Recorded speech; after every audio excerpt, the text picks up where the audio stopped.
by the Sorry, just wanted to click it on. Oh, the recording. Okay, thanks. Yeah, that's interesting. So I'm going to start off with the land acknowledgement. So Ottawa Festival Network acknowledges that our offices located in Ottawa are on the traditional unceded territory of the Anishinaabe Algonquin Nation. The Algonquin peoples have lived on this land since time immemorial. We are grateful to have the opportunity to present in this territory. We also show our gratitude and respect to them and to the land for all that it provides us. Haley, our communications manager, is going to go over some of the updates and new things we have planned for the fall. So thank you, Haley.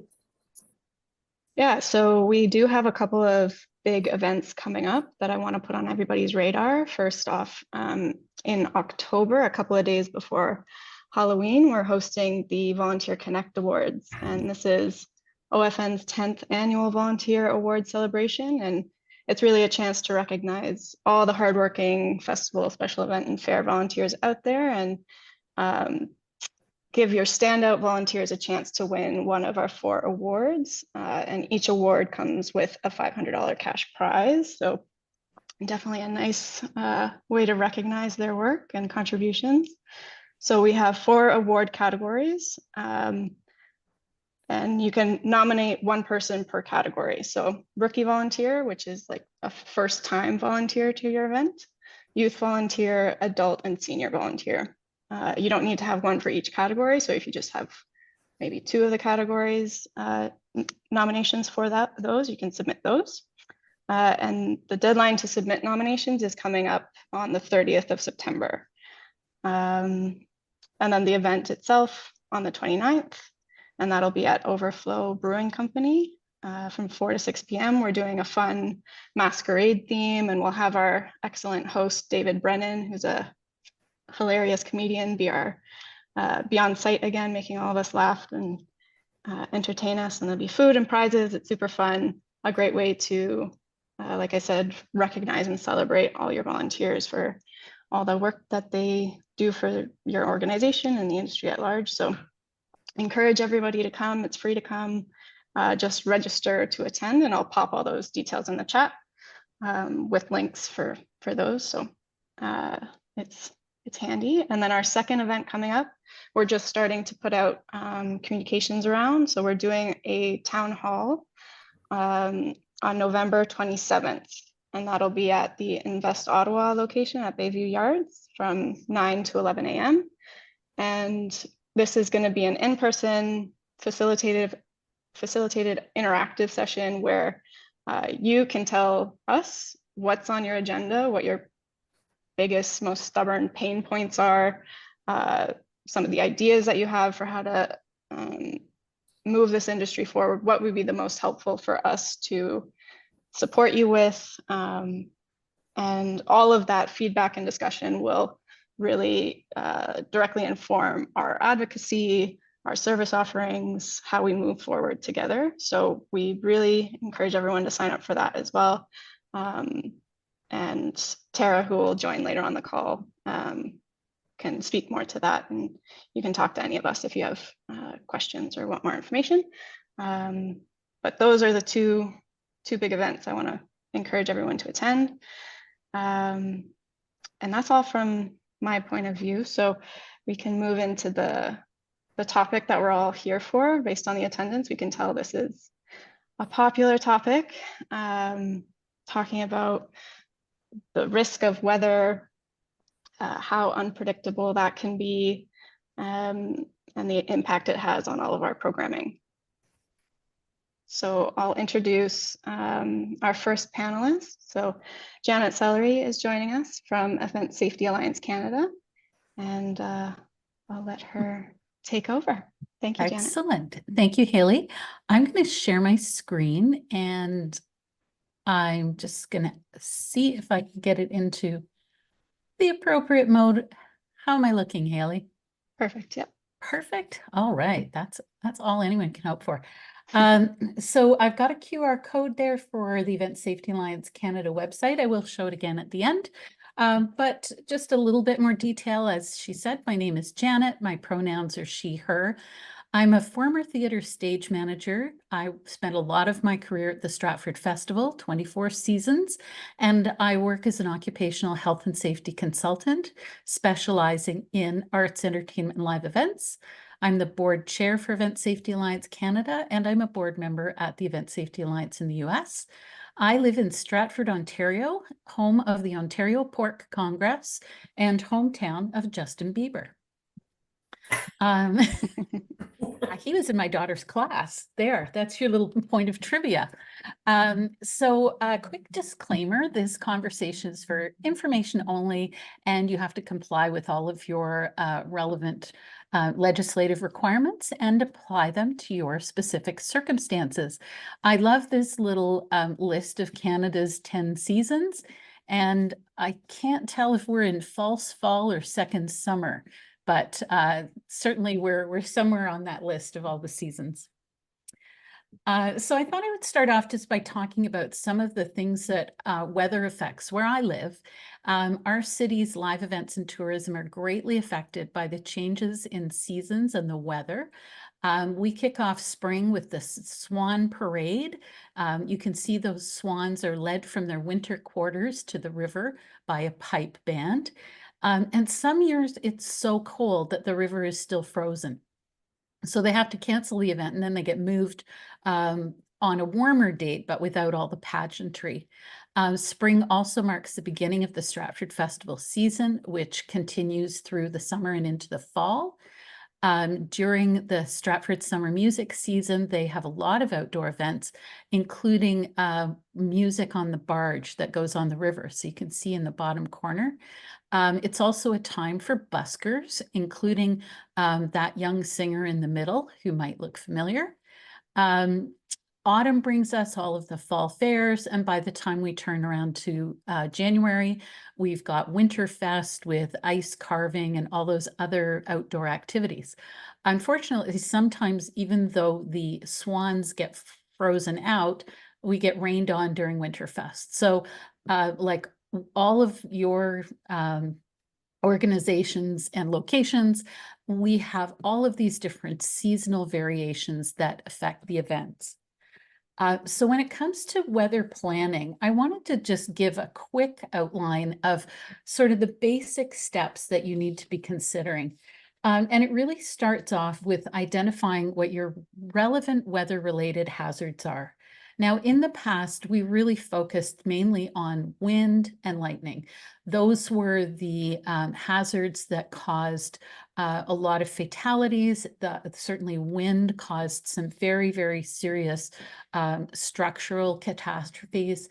But now we have to think about a whole lot of other hazards that perhaps in the past we could just go, oh, that only happens once every 100 years. Probably won't happen to us. So I've thrown a little list of the ones that came to mind. High heat and humidity. Lots of health issues around heat. Again, in the wintertime, the extreme cold and snow. Heavy rain, now to the point that outdoor events need to consider the potential for flooding, tornadoes, and especially in the last few years, wildfire smoke and poor air quality. And what we're seeing is that all of these are increasing due to climate change. So it really means we have to take a very broad look at what kinds of hazards are, likely to be prevalent where we are. The next step is to conduct an event-specific risk assessment. So that needs to not just focus on the hazards that you might anticipate, but also your location, the type of event you're holding. Does your event include, say, an outdoor stage? Does it have rides? Are there going to be lots of tents with food and bev and merch and all of those things? Are there sporting events that you have to think about? Marathons, other kinds of races. So that's going to give you a broad look at all the different risks that could influence the implementation of your event. You need to, for each event, have an organizational structure, really clearly laying out responsibilities and authority for on-site decision-making. So For established organizations, this is something that's really clear. I've worked with some all-volunteer festival organizations for whom they have a board, but they don't really have a clear list of or assignment of who's going to make those decisions on site. I've also worked with a municipality where they did have excellent organization, but a lot of their outdoor events were held on weekends when the people who had that authority were not actually on site because they only work Monday to Friday. So it's really important that you know exactly who gets to make the call, because if you need to postpone, if you need to cancel, dithering about who gets to decide is the kind of thing that leads to the Indiana State Fair catastrophe, you know, where they knew that there was bad weather coming in and they, you know, had all the information they needed. And because of that poor communication, they did not make the decisions they needed to make in a timely fashion. That leads to defining your communication system for both your event personnel and attendees. So how are your people going to communicate with each other? Is it radios? Is it WhatsApp? Is it headsets? And also your attendees. Are you going to have a bullhorn? Do you have a PA system? Are you going to put up video messaging? You need to know that well before you're into any kind of trouble. Next step is to prepare your weather action plan. And sometimes this can be called, a piece of it can be called a trigger chart. And I'll show you a little example of one of those. Then develop risk responses. So think about, okay, what are we going to do? We have high wind. We need to know how to carry out a show pause or a show stop. We need to know how we're going to communicate with the artists, with the audience, with the staff, possibly with public safety. And how are you going to carry out a site evacuation? How long does it take for people to get from your site to an area of safety? Because you have to then back time when you make that call that you have to evacuate. If it's going to take 30 minutes, you don't have the time to wait until things are really going sideways. You need to make arrangements to monitor the weather, and there are quite a few options for that. And then make sure that you've provided training to your supervisors, your workers, your volunteers. And that should likely include a pre-show meeting if you've got artists on hand. You know, if it's that kind of a performance or a concert, let them know in advance, hey, you know what, if we have an issue that we need to stop the show, this is how we're going to do it. Okay, so that's just a really basic outline, and I'll give you some resources that you can use as you work through those steps. This is an example of a weather action plan or trigger chart. I'm not sure if you can read it, depends kind of how big your monitor is, but it's got columns at the top, starting on the far left with the threat. This one is a US-based one, so you'll see it's in miles per hour. But the top in the red is tornado activity. And then it goes down through a variety of wind, lightning, and rain events, all the way down to green where it's an all clear. The second column is the alert method. So how are you going to communicate? In this case, for a tornado, they're going to use a long air horn blast and staff radio communication, along with a PA announcement. But you can see for other things, they're going to deal with text or they're going to deal with radios. And then it gives you a variety of sort of locations or departments ranging from the stage, parking, marketplace, spectator seating, video production, and ticketing. And it gives you the actions that need to be carried out at each level. So at the very most serious tornado activity, immediate retreat to nearest designated area. Whereas if it's, you know, you're just tracking some rain, you might just be monitoring it. There's a certain point where you might be checking rigging. You might be encouraging people to move under the stadium or return to vehicles. And then you can see where in green we've got the all clear and we can get back to normal. This is just a little reminder for anyone who might be struggling with the difference between a weather watch and a weather warning. I find it nice and easy to remember when you think about tacos. on if it's a taco watch, you've got all the ingredients. You could make a taco, but there isn't one now. And your taco warning or your lightning warning or your wind warning is it's happening. It's now. The taco is ready to go. Okay, so when you're hearing those announcements, you can keep track of that. This just quick, we usually think about weather and we're thinking about outdoor events, but you need to think about indoor events too, because severe weather can cause interruptions and cancellations, even if you are indoors. So this slide shows performance of the King and I and the Festival Theatre on the inside and the outside.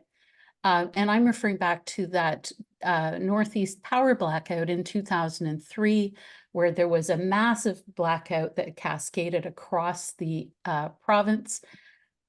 For the theater, even though power was restored, we were still having brownouts, and the chiller for the air conditioning system could not be restarted.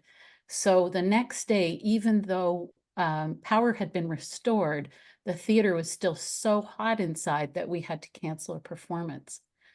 During that same season, but in November, they had extended the season longer than usual, and there was a massive snowstorm and road closures that prevented actors and musicians from getting to the theater. So, because a lot of people would come from the surrounding areas like London, Woodstock, Kitchener. So they put all the understudies on. And if you were listening to that performance and you're listening to the orchestra, you could kind of hear, oh, it sounds a little different. And then gradually people would be arriving and joining in. So the music would gradually get more rich and detailed as we went on. And then just talking about, you know, there's a million stories in the news about how people carry out evacuations and cancellations. I chose this one partially because I love this photo of ZZ Top. I think you can really get a feel for the wind looking at those guys with their guitars. And this was this year. This was last May at the Beach Life Festival. They got some really, really high winds. They had a pre-scripted emergency response plan. It had been agreed to by the festival staff and the authorities. And the plan was that they would stop all activities if wind speeds reached 30 miles per hour, which they did. They exceeded them by a lot. They notified attendees to stay clear of stages and seek refuge. And then shortly after that, they began evacuating guests. So within about 20 minutes, they had evacuated 95% of the attendees to safety. Then they had to cancel that day of the festival because once they had evacuated, they would have had to do a full fire safety evacuation, including structural engineers to check for signs of stress fatigue on the stage. So they didn't feel they could accomplish that in time to resume. Just a quick little list of weather planning resources. I have spelled event safety. I've spelled safety with an exceptional number of A's. I will correct that for anyone who's watching my spelling. Our website, on the homepage, there is a sign up for our e-newsletter where we will post any new guidance that comes out. We also have a spot on our website where we post all kinds of guidance, and you can scroll down to our weather resources, but also there are some investigations, including that Indiana State Fair. So if you really want to look into that, it's available. There is an ANSI standard on weather preparedness, which is also linked there. Government of Canada has a lot of information on severe weather page. And National Weather Service has a really useful guide for event weather planning. And that's our link to our website. You're always welcome to join us as a member. We're doing a conference in Vancouver in October, and we will be hosting Kevin Claisel. Dr. Kevin Claisel is a meteorologist who specializes in events, and he's going to be presenting for us. So there, I hope that's just a little bit of an introduction, and I turn it back to your next presenters. Amazing. Thank you, Janet. Yeah, we'll move right into Event Central. We have Justice Firdawsi joining us with a presentation as well. And yeah, we're already recording the session, but we'll distribute all the slides and resources that Janet's already provided and any of the future presenters provide as well. Thank you, Haley. So my name is Justice Firdawsi. I'm a Senior Special Event Advisor with the City of Ottawa. I work in Event Central. We're under the Emergency and Protective Services Department. I've got a presentation as well. There will be some doubling with what Janet had presented in her presentation, just because, you know, safety is safety. Best practices are hopefully represented across the board. Can everybody see my screen okay? I can't see any faces. I'm not a Zoom person. Yes, we can see it. Okay, great, thank you.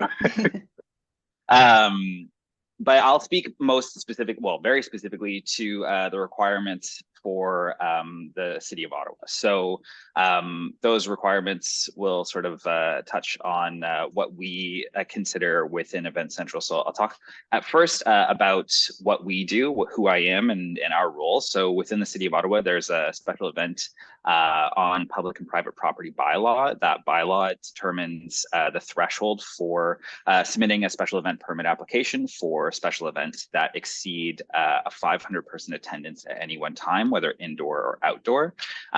There are additional considerations for the timeline of those submissions. So this is all meant to represent, you know, the work that we do to try and empower event organizers to meet all of those all of those requirements, and also ensure that they sort of have the longest runway possible or necessary to sort of manage any unforeseen obstacles or foreseen obstacles that take a certain amount of time for administration. So very quickly, you know, the 30-day timeline is the minimum timeline. That's for special events that don't have, you know, an overly complex scope. So things like, you know, pyrotechnics, food and beverage, vendors of any type, use of city property, and in certain cases, an open air fire permit. Those are things that we can process in 30 days. Moving on to 60, provincial or federal property requires more interagency collaboration, which is no issue, but we require 60 days to ensure that there's no obstacles there. Noise exemptions, aircrafts and watercraft and helicopters, temporary structures. 90 days is the sale of alcohol, the use of the roadway or highway, or conflicts with a known major special event like Canada Day, Victoria Day, or Remembrance Day, New Year's Eve. So if you're coming to town and you want to plan a special event and it's going to happen on one of those days, we really will need 90 days to ensure that we have an appropriate runway to make sure that we can kind of weave you through the existing roster of special events on those dates.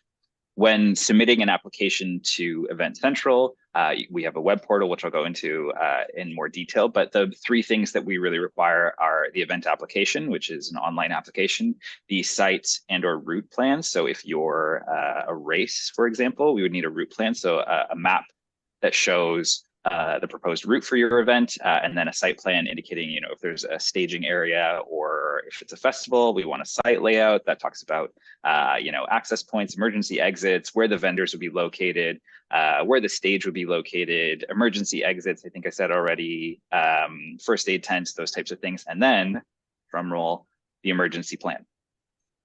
So for all special events, emergency planning is an important thing to do, and for all scale and complexity major special events, it's really important to have an emergency plan.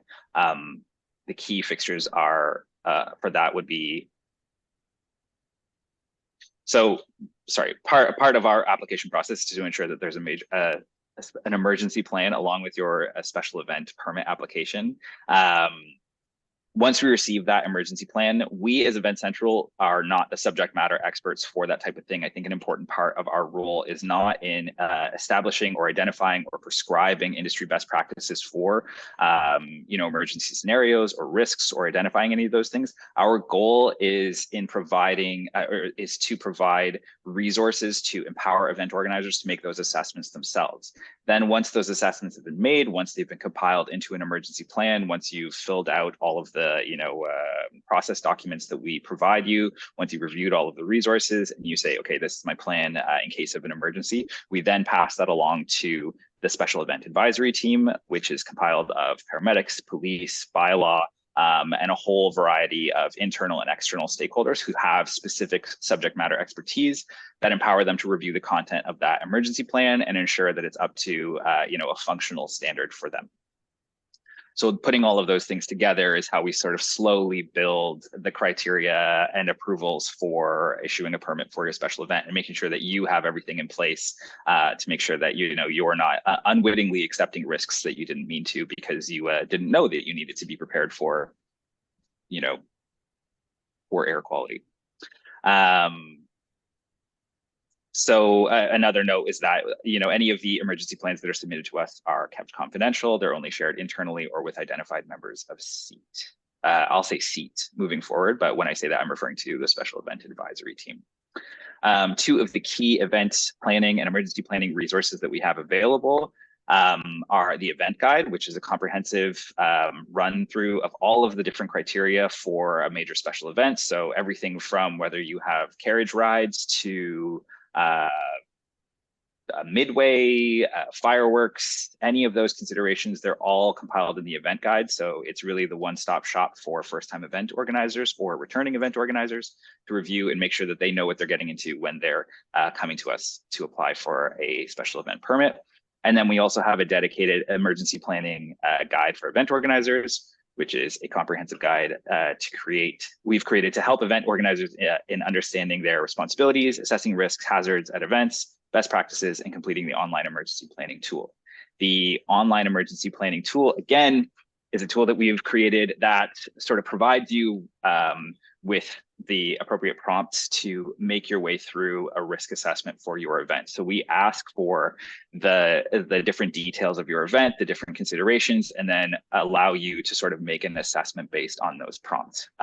So all of those tools are available online, and these are all active links. So when we share the presentation, you'll be able to access them. Part of the emergency planning tool is the HIRA, so the Hazard Identification and Risk Assessment.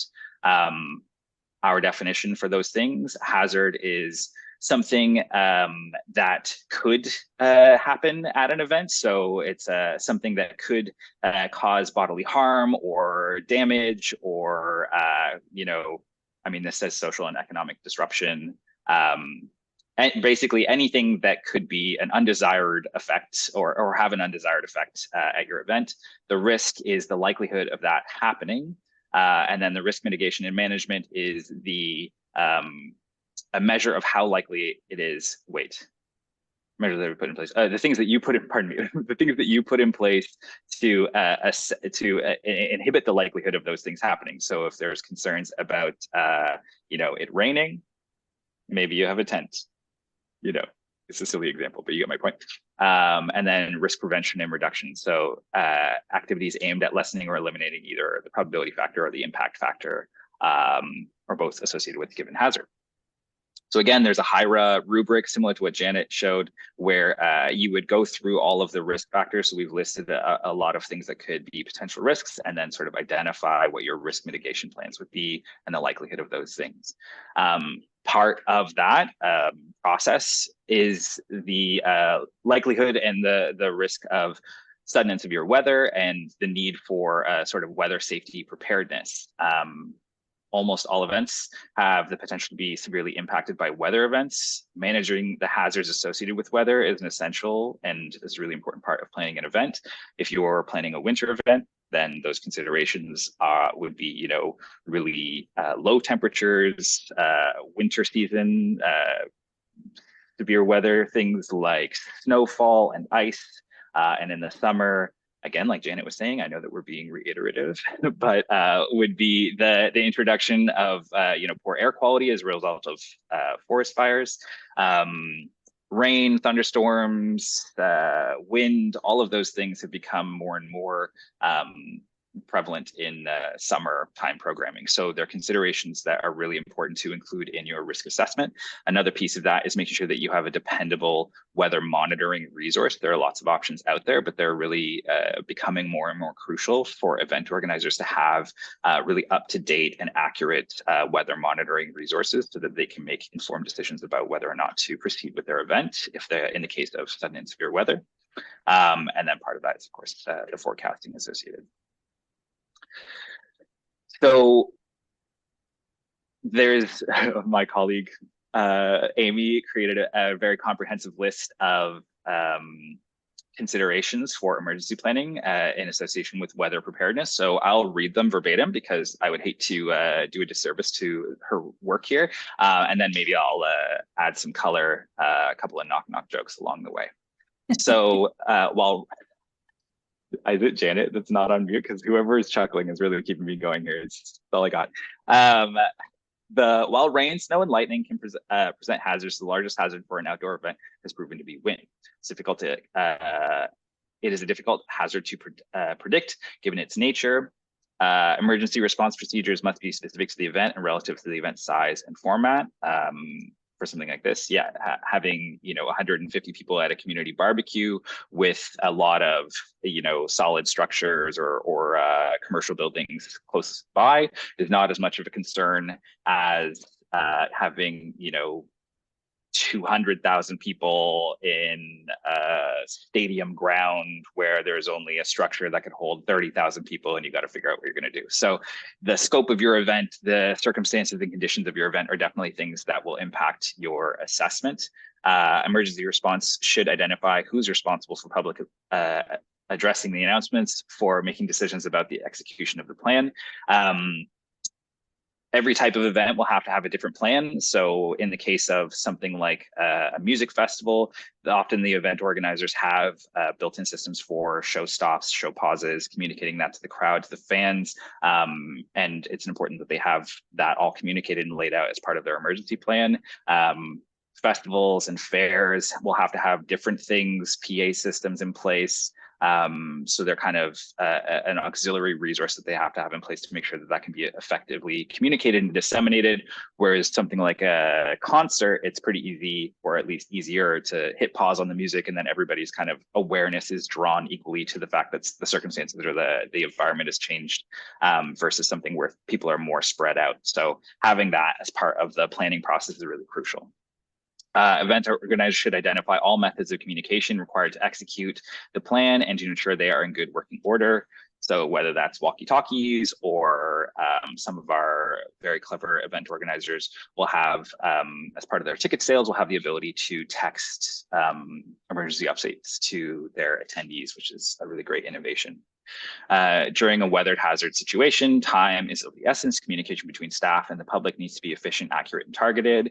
That's why we encourage this planning process. The amount of time required for forecasting, assessing the risk, executing mitigation actions and evacuating the site must be considered when developing the response plan. If your plan, requires the routing of people, and it would take 45 minutes for them to evacuate the site, that's maybe not the most efficient way to get things done. You should, or we would possibly advise that additional emergency egress points would need to be set up. So more breaks in the fencing, some sort of plan to make sure that there's a faster way to get people to where they need to be so that they can be safe. So those are all things that, as you're reviewing and preparing an emergency plan, we'll work with you to help advise on possible alternatives if the current plan doesn't really feel like the most efficient way to provide a safe environment for the event attendees. Weather-related conditions that will result in a day of show, event delay, or cancellation should be coordinated with the crowd management plan. That threshold is really a hard thing to define, and I think that's a big part of why we play the role that we do, which is we wouldn't prescribe or dictate to an event organizer that they should or shouldn't cancel their event, except in extenuating circumstances. But the main thing is that you feel empowered to make that assessment yourself. So if you are, if you've already established a emergency plan and you have an effective emergency preparedness system in place, then you won't feel on the day that you're making a judgment call, and then you can just look at your criteria for a cancellation or a delay and just execute that plan, rather than feeling this sort of monumental amount of pressure that can sometimes be a hindrance to making the best decision. Publicly addressed announcements should be pre-scripted and rehearsed ahead of the event. In the case where you have to communicate to the event attendees that there's going to be a cancellation or a change to the plan, it's really important to have a sort of a variety of scripted and translated bilingual communications available, just to make sure that they're as accessible as possible for all of the people in attendance. We do have a dedicated unit within the Ottawa Public Health team that are working on completing a climate change and health vulnerability assessment. They're in creating that assessment. They're considering extreme heat, vector-borne diseases, food and waterborne illnesses, wildfire smoke, and ultraviolet radiation related to stratospheric ozone depletion. That will hopefully turn into a component of our event safety preparedness sort of documentation and processes to help make sure that we have sort of those industry best practices established and sort of the standard that the Ottawa Public Health Department is looking to have met. We'll be able to communicate that effectively to our event organizers. So we want to make sure that event organizers are prepared and informed. And so when that information becomes available, it's something that we're looking forward to sharing with all of you. The final report will go to the Board of Health this November. And then once we have the sort of findings published, we'll be able to share that with everyone. And then in addition to the presentation that we'll circulate, there's going to be these helpful links. So the City of Ottawa, our event planning website, environment and climate change. There's all sorts of criteria for weather alerts, heat and humidity, UV index, and then of course the Ottawa Public Health extreme heat, humidity, outdoor air pollution, and cold weather criteria. So that's it for me. Thank you very much, Justice. It's really informative. Question: am I able to get a copy of this presentation and I can send it out to everybody tomorrow? Absolutely. Yeah. Yeah. Fantastic. And I just had a quick question. Have you ever had, an instance where, you looked at somebody's plan, emergency plan, and you thought, oh, there's so many holes in it. You have to go back to the drawing board, or you have to spend extra time, trying to get them to where they want to be. And I know that's not your function, but does it happen? Yeah. Yeah, it happens all the time. Okay. Yeah.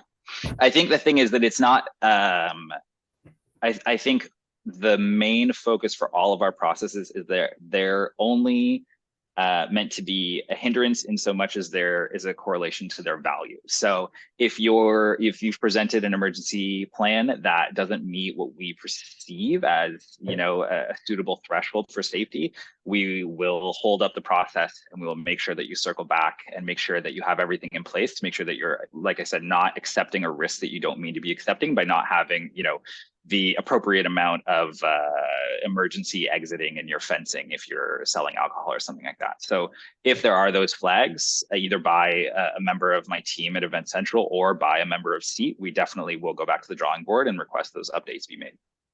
Thank you. Thank you. Yeah. I'm going to introduce you to Chris Manwell. He's going to briefly talk about the other side to weather and weather preparedness would be the liability that we're all we're all liable for what happens to both our talent and our workers, volunteers, as well as the patrons. And so we're just going to talk a little bit about how that plays in. So you take it away, Chris, and Chris will then introduce Micheal McDermott, who is here for us, and he's an insurance underwriter. So they have some really interesting perspectives and information on that side of the house. Thank you, Chris. Thank you, Janine. Exactly. Hope everyone could hear me okay, and hope you're having a wonderful Tuesday on what might be record-breaking heat in the capital today for the 17th of September. My, we're getting spoiled. For those who don't know me, or for those who do know me, my name is Chris Manwell. I'm a client executive at BFL Canada here in Ottawa, Ontario. Quickly on BFL, BFL is the largest employee-owned Canadian brokerage in Canada. Our brokerage spans from coast to coast across Canada with over 1,500 employees. I personally, we BFL have a long-standing relationship with the Ottawa Festival Network, and we're happy to show our support here today. At BFL, we handle the insurance needs for many of the largest festivals and sporting events here in the nation's capital. Very quickly, if any OFN member or even non-member would like to have a one-on-one discussion with me to review your insurance needs at a later time, please do not hesitate to reach out to me. I'm happy to have a discussion with you further. When OFN approached me and asked about the topics at hand today, I really did feel that this would be an excellent opportunity for the OFN members to gain some insight from the perspective of an underwriter as opposed to the perspective of a broker. Myself, I'm the intermediary between the client, being the members, the OFN members, the event organizers, and the product that comes from the insurance company. And so that's where the underwriting comes in. So an opportunity here to gain some insight from the perspective of an underwriter in the field of entertainment in contingency insurance. So on that, I'm very pleased to introduce you to my colleague and friend, Micheal McDermott of HDI Global. HDI Global is a strategic partner of BFL Canada that we collaborate with for festival-related opportunities. So on that, welcome, Mike, and the floor is yours. Thanks, Chris, and thanks, Janine, for allowing me to speak here. A little bit about me. I've worked in the insurance industry for a long time now. I think it's over 30 years. I personally lead the sports, entertainment, and contingency here team here at HDI Global in Canada. We are part of a global insurance company headquartered out of Germany, and have been around for over 100+ years. And working with Chris, we provide insurance products for festivals and festival organizers across the country. And some of the key insurance policies available are liability. So we talk about liability. If any of the patrons who come to your festivals slip and trip and fall and injure themselves, you could potentially be sued for injury for a patron coming onto the premises. Property insurance is another key component. If you rent or lease equipment for your festivals, such as staging, bleachers, that is a key coverage that you also need should the property ever be damaged as a result of the storm.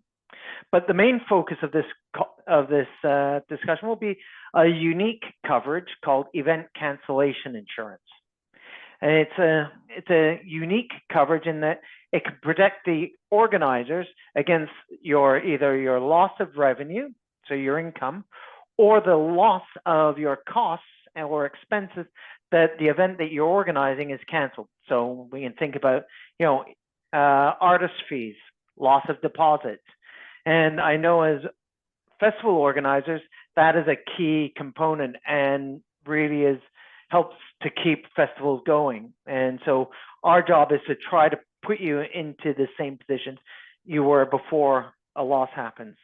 Event cancellation policies, and I'm going to get a little bit insurance-y here, are issued on a broad form basis. And you're going to go, what does a broad form mean? It means it covers any form of loss except those that are excluded. So the policy will list out all the exposures that are not covered. And that will include, things such as, financial backing. Anything of a business risk, we're not going to cover. Having said that, if the venue is damaged, if it's an indoor event, I know Janet was telling us about, some of the events, at Stratford. If the festival theater burns down, they can't have the presentations. In fact, earlier this year for the Olympic trials in Montreal, the Olympic swimming pool where they were hosting the trials was damaged by fire, necessitating the trials to be moved. So, it doesn't have to be weather related, but there are other perils that could cause your event to be canceled. Policies also contain warranties, and that's things that you must do to make sure that the policy will respond. So one, you got to obey the law or any applicable laws. You got to make all the necessary arrangements to make sure that the event goes ahead, allowing sufficient time for travel, set up time in a prudent and timely manner. Make sure your contracts are all in place. Ensure all systems and equipment are required are operational to make sure that the event goes ahead.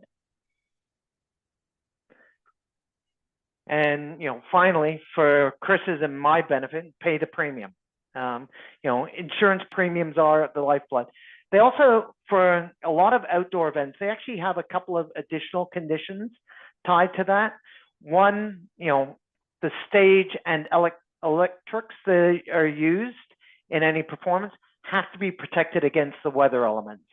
So the policies will contain a covered stage and electrics condition endorsement, which means the stage has to have at least 2 to 3 sides and be protected from inclement weather. The other key component is grounds conditions clause. And you're going, what does that mean? It means that when the policy is put in place, that the ground is fit for its intended use. So if it's a quagmire, it's not really going to be fit for an outdoor festival. So we have to think about, at the time when you take out the policy, is the property or is the land going to be in a fit state to host your festival? A little bit about us. We are an insurance company, and you can only come to us through a licensed broker. And as Chris put so well, we deal with BFL on a fairly close basis, and we do a lot of insurance, a lot of festival organizations insurance. But when it comes to weather-related perils, and that is probably the biggest cause of loss for outdoor festivals, is having an event canceled due to the weather, making it impossible to hold the event. It can happen in a number of ways. On the day of the event, you working in conjunction with Chris, our loss control folks, or loss claims people, you can say, hey, we've got a tornado coming through. There is danger to life. It's going to pose a serious threat. We are proposing to cancel. And provided you get that agreement, then you can start to get the claim. If the local authority considers there's a serious threat to safety of those attending. So, if the local authority says, sorry guys, you can't hold it, it's going to pose serious threat, that'll trigger the policy. Another would be, if you can't get the festival set up, so you're bringing in, stage installers or outdoor vendors, exterior vendors to come in, you've got to give them adequate time to set up. Earlier this year, there was a major event that was held in London, Ontario, and the organizer had to have special access to the venue because the actual land was pretty marshy as a result of a lot of rain. That the trucks that the equipment was being brought in, they had to have special boards brought in to be able to hold the weight of the trucks so they could actually get the equipment delivered and picked up. Those are some of the areas where you can see a claim. Just because there's bad weather does not necessarily mean that there's a need to cancel. It's only if there's serious danger to the public. Recently, and I'll talk from experience, recently, we saw the events at Evenco, which had Debbie come through into Montreal. That 3-day EDM festival went ahead. I was watching the weather intently, but watching social media, I breathed a sigh of relief at the end because I was happy that that event went ahead. But it does place a real emphasis on making sure that that the event goes ahead, or if the event is canceled, that we are there to provide the financial needs. And everybody asks, does it happen? Yes, it does happen. Last year, we had one of our clients had a series of concerts throughout the summer, and they lost one concert due to a lightning storm coming through the area. We paid out the claim. So we do know it does happen. Claims are paid as a result of that. So some of the things you need to think about, you know, if you know that there's a storm coming in, you know, can you reschedule the festival, or can the start be delayed without, you know, impacting, you know, the safety to the patrons going. Those are some of the, you know, for events over multiple days, the policies can cover all the days under a single policy, but you may only have a partial loss because you may lose one day, but the other 2 days can go ahead. That doesn't mean, you know, and we'll set it up so that the policy will cover certain amounts on a daily basis. So you don't lose all the revenue, or you can't claim all the policy. So we can structure the policies whatever way that needs to be. And obviously each policy will cover some form of deductible, which is the amount that you would pay in the event of a claim. I wanted to give you a little bit of time for questions, so I kind of condensed it a little bit. So I am open for questions.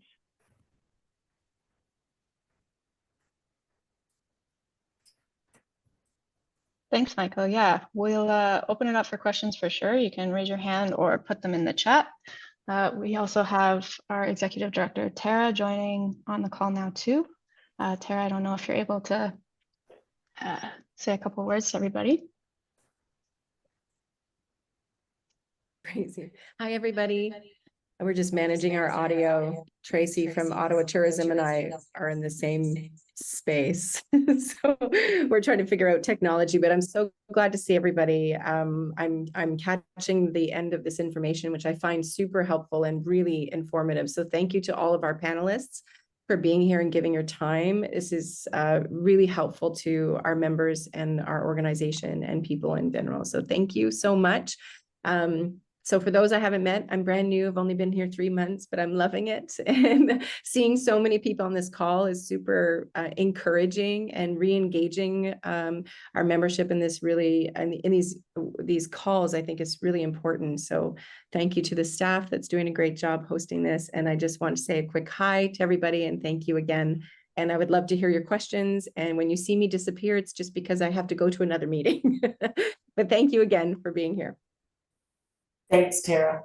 Does anybody have any questions, or does anybody need clarification? Yeah, it looks like Lisa, you have a question. Go ahead.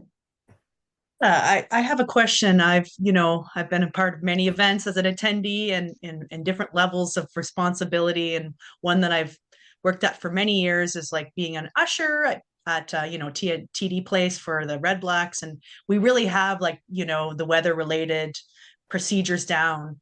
And we just, we shelter in place and everything to keep people safe, and it works out really well. But it's interesting. I recently went to the Montreal Grand Prix, and it was there during the free practice where they had to temporarily cancel the practice due to weather. And I was just really struck by you're in at Parc Jean Drapeau in the middle of nowhere.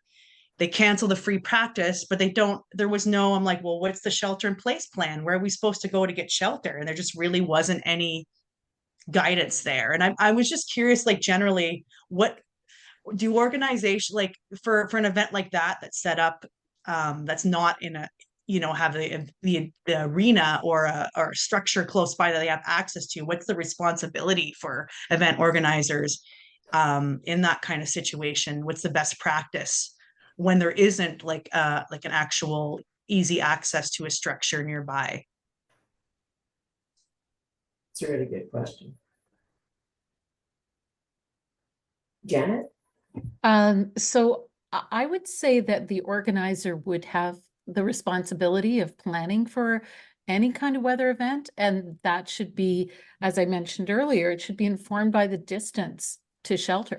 So if they're going to tell people go back to your cars, then the parking lot is a 15-minute walk away, then that means they have to cancel much more quickly than someone else who may have like a stadium concourse that they can direct people to. It's also important that you think about unintended consequences.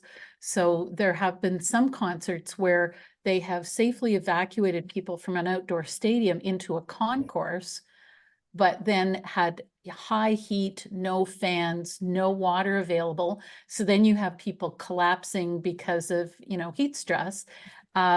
So it's you know, all of those are things that you need to be thinking ahead for.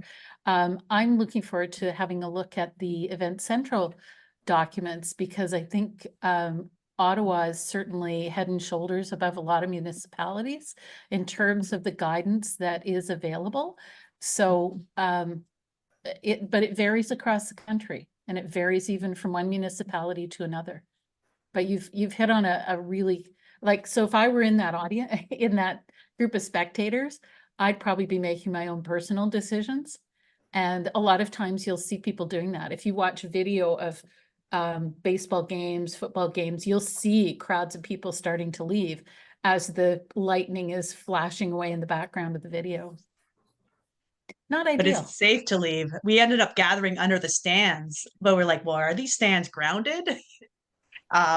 It was, you know, maybe they were, but it was definitely a sketchy situation where it felt unsafe, but it felt more unsafe to continue to, there was like the car would have taken us 45 minutes to walk to, like there Right. just wasn't, as far as you could tell, like a safe indoor structure. And I'm just wondering what the responsibility, what an organization's responsibility is to provide that, generally speaking, what, you know, Well, what you the could best ask, practices like, if there. it goes sideways and a lot of people get either crushed by a collapsing structure or electrocuted by lightning, who's going to bear the liability for that? Mhm. And that should be the entity that's taking the planning Yeah. and implementing the precautions. Because nobody thinks of the Indiana State Fair without thinking about the fatalities. Like, if it's your festival, you're going to wear it if you're not prepared.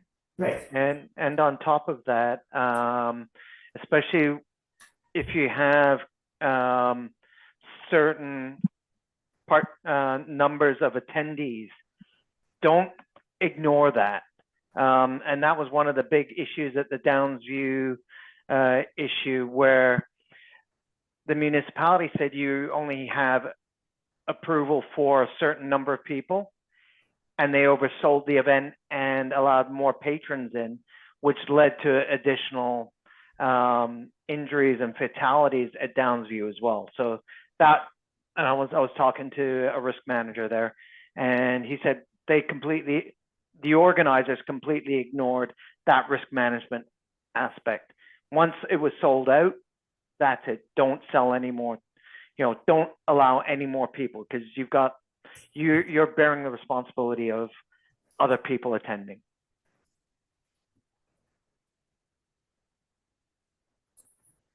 Any other questions?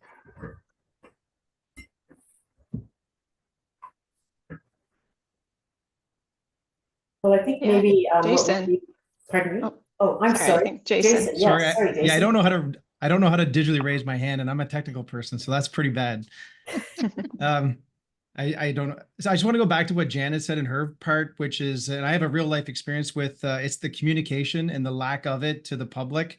We had a client, I'm in the ticketing world, so I'm on the back end. I'm not out at my venues for the most part. And we had a large event in Toronto, and it got affected by the floods that were there last month. And it was a multi-day event, and only one of the days was canceled, and it was canceled last minute.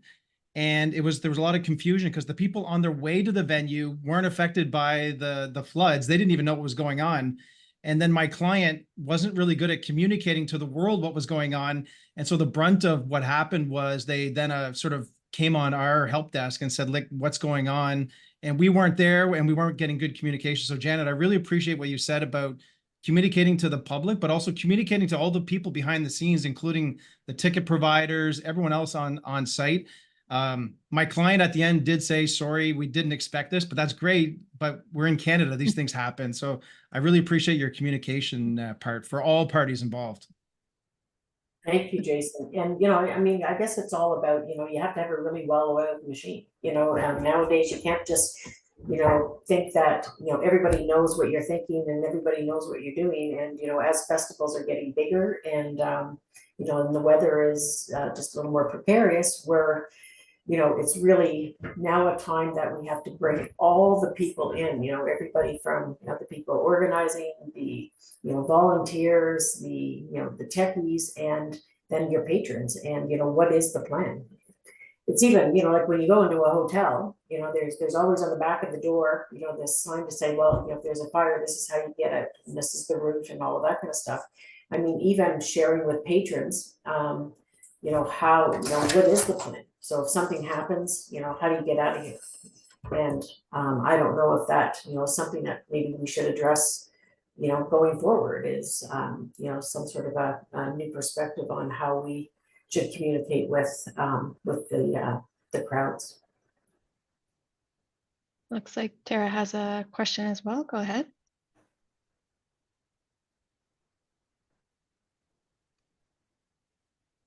I just, my question actually is for justice at the city. And so I just wanted to ask about, so these emergency plans that you're seeking from event planners to the city, and then your desire to keep those confidential. And I wonder about that because I think that creating those plans are potentially very new to many people who are coming into events and even people who are established in events, because the type of risk that's happening now with weather events and climate action is new to all of us. And so I would think that being able to see those plans and to be able to share those plans would be so helpful for all of us to be able to learn. And also because we're not all thinking about everything that could possibly happen. And I think there would be a real benefit to being able to see those plans for them to be shared. So maybe a thought could be asking the event planners who have really great plans if they would be okay with those being used as examples and to share with other event planners. Yeah, it's a really fair comment and is something that we've considered as well. Ultimately, we're not at liberty to share confidential information on behalf of our applicants. So in service of the issue that you're talking about, we have put all of these resources in place. We have all of these guidance documents. We have an abundance of examples to show people, to provide them with the exact information that you're talking about, but without associating it directly with a specific event organizer or a specific event. So we would provide nondescript, special event plans that fit the definition that, the Canada Day event in Barrhaven would fit, but we wouldn't say this is the plan from this event organizer and this person, because we're not trying to create a direct link between any of their official, guidance documents and the actual event organizer, but we're not trying to, withhold information from the public. Yeah, if it's of benefit for people. So there's no shortage of information available for first-time event organizers or people trying to populate those documents. It's just we don't facilitate a link between an actual event organizer's, final procedure documents and the public. Okay. And I would say that I'm not a first-time event planner, but to build a plan like that is not necessarily in my repertoire. And every single event that I plan is different. And so I would want an opportunity to, like you've heard from me, I submit events to the city. So I still need the benefit of reviewing and having an opportunity to see those plans to improve my skills, at writing my own plan for every single event that I have. And as my events change and grow, whatnot, I still want the opportunity. So I hope that it's not only for first-time event planners, it's for No, everybody. these resources are indiscriminately available. Okay, cool. All right. Yeah. Awesome. Can I just add that that's a huge part of the benefit of having a network. So Ottawa Festivals Network means that you have now access to all the people on this call. And the more we get to know each other and what kinds of events we each do, we can, there's nothing to stop you from calling someone who does Canada Day and saying, hey, can I look at yours?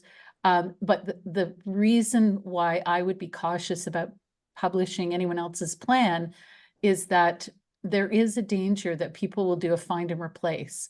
And I'm conscious of that because I do health and safety programs. And I have seen some where people just change the company name, and then what they're producing is in no way resembling the risks and the hazards of their organization or their event. So there needs to be, you still need to be actively involved. And I'm all for looking at samples. I think it's great that those are available, but certainly reach out to other people, because I see all kinds of things that I look at and go, oh yeah, that looks like what I wrote 5 years ago. I know it's shared. I'm cool with that because it makes things safer, but there you go. Thank you, Janet. That's yeah, really, really, valid point for sure. And, safety, event safety is not cut and paste, because every event is different in every single way, and everything from the, the genre, the crowd, the demographic, right up to, what they're presenting. So, cut and paste for sure doesn't really work. Do we have any more questions? Or I think at this time we're going to close off.